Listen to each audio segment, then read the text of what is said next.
Now, just a word about international collaboration. In the answer to the question about F4E, the Fusion for Energy being in Barcelona, I said it creates problems. But it creates tremendous opportunities and makes ITER a very exciting place to work. People say collaboration is necessary to save costs for ITER. I don't really believe that. If the European Union or China or the United States wish to build ITER on their own, they could do so. It's negligible compared to the energy market or military saving. It's a matter of decision. Still, in international collaboration, it's very helpful with the budget. More important for me is if we want to make fusion work quickly, we need to be able to draw the best talent from everywhere, that's you, from everywhere in the world, wherever they are. This is the benefit, I think. And I can tell you my experience at CERN was you get really added value. You take a Japanese engineer, a Russian engineer, American engineer, French engineer. They're trained to approach things in different ways. When they come together, sometimes they find new ways, which they would never have thought of individually. So there is added value, and there's also added value culturally. It's very interesting, and I hope you are finding this at the school, working together with people from different countries. So just to conclude, I think you have made an excellent choice. The world's relying on you, in fact. In fact, I just moved to a new house, and I was rather encouraged because I thought probably not many people have heard of fusion. Maybe it's quite a good educated neighborhood in Oxford, but still, people come up to me and say, oh, you work in fusion. The world is relying on you. There are people out there who understand the numbers, that, you know, there are not much out there that can replace the oil, coal, gas. We need other options, and we need to develop other options urgently. So you have made a good choice doing something extremely important for yourselves, for your children, your grandchildren. And I hope you're going to succeed in my lifetime. People look at my white hair and say, not in your lifetime. I have to tell you, my mother next month will be 104, so I hope in my lifetime. I hope also you are finding working at the school with people of different nationalities very rewarding. When I went to summer schools when I was a graduate student back in the 60s in high energy physics, I learned a lot of physics. That was very good. I hope you're learning a lot of physics, a lot of engineering, a lot of technology. But I also made friends. And I learned a lot about how different people think, different political systems. That was, I hope, made me a better person. And those contacts have been valuable in the rest of my life. So I really hope you enjoy yourselves at the school. I hope you profit from what you learn technically. And I also hope you make friends who will remain the friends throughout your very important lives working on fusion. Thank you very much.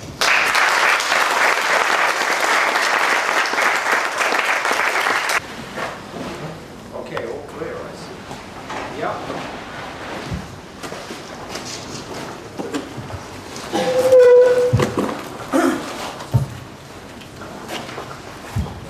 The changing the schedule of ITER could influence the schedule on other experiments, since keeping other experiments alive means that we can practice our expertise on these experiments. Yeah. Which is relevant, I guess. So could you comment on this? Right. So first let me go back to the question that I think you asked. What happened in the council last week, which I was chairing, we agreed on a path to making a final decision on the design, which has been reviewed, because the design was frozen in 2001, but to an increased budget for ITER. But please don't starve, don't kill the ongoing program to take money out of it. It's going to be very small compared to the extra for ITER in order to fund ITER. Because for ITER to work quickly, we need, for example, on JET, the experiment that's being planned with the same wall as in ITER. We'd like to do another run with deuterium and tritium. All these things will speed up ITER. So it will be a false economy to cut the existing program. The existing program can speed up ITER. So that's not such an easy argument to make, because when you ask for more money, people say, let's take it off your budget. Why don't we take it off some other field? But you have to explain that, well, as I said, I come from high energy physics. If somebody says to you, does it matter whether we discover the Higgs boson in 5 years or in 10 years? The answer is obviously no. Here we, although as a high-energy physicist, I want the answer again in my lifetime. But for fusion, it is different. We need it, and we've got to get that over to people, but it's not easy.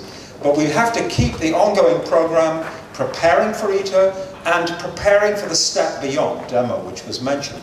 Getting the technology, a lot of work needed on heating systems which will not just operate for a few hours, but for weeks, remote handling in a real nuclear situation, and so on and so forth. So there is a great deal of work to be done out there, and we have to keep on making the argument and planning for success. But it won't be terribly easy. Okay, yeah.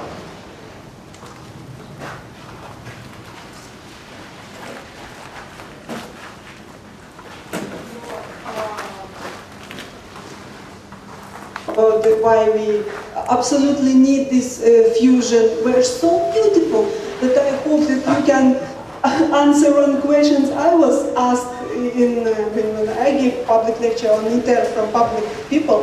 They were making like laugh on me. Like with CERN, they finished with like blow up and that's it. Ha ha ha. What is the first like blow up you will have in this your machine?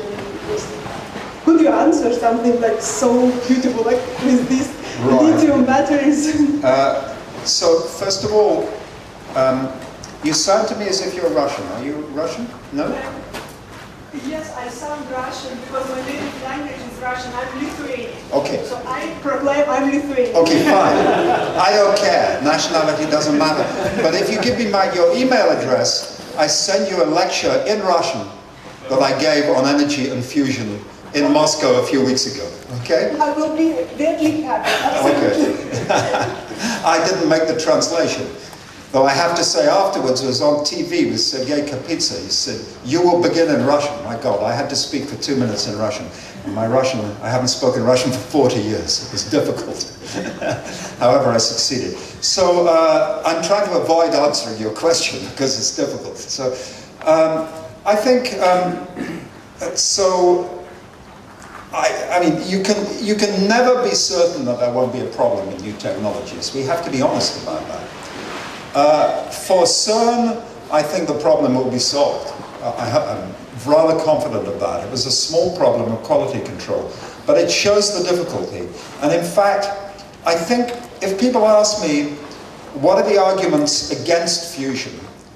The one that's most difficult to answer for me is that fusion is very complicated. And you may get a fusion power station to work, but you will never get it to work 70–80% of the time. This is very difficult to answer. You have to remember that fission is just a box of nuclei burning. It's trivial compared to having a magnetic field, the heating systems, rotating plasma, blah, blah, blah. And yet, fission reactors in the 1970s, the world average, they were operating 46% of the time, because they went wrong. Now we have something much more complicated. So this is the hardest, this breakdown is the hardest question for me. And the only answer I can give is that technology moves on.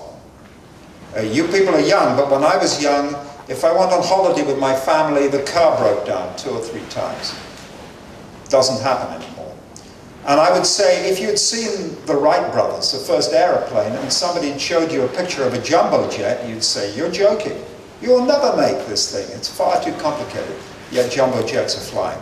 Of course, it's mass production in that case, so that helps, and profit and so on. But that is really the hard question for me. And I think we just have to have confidence that technology improves. It's the same thing with the materials. The big problem is the plasma-facing materials, of course. The other big problem.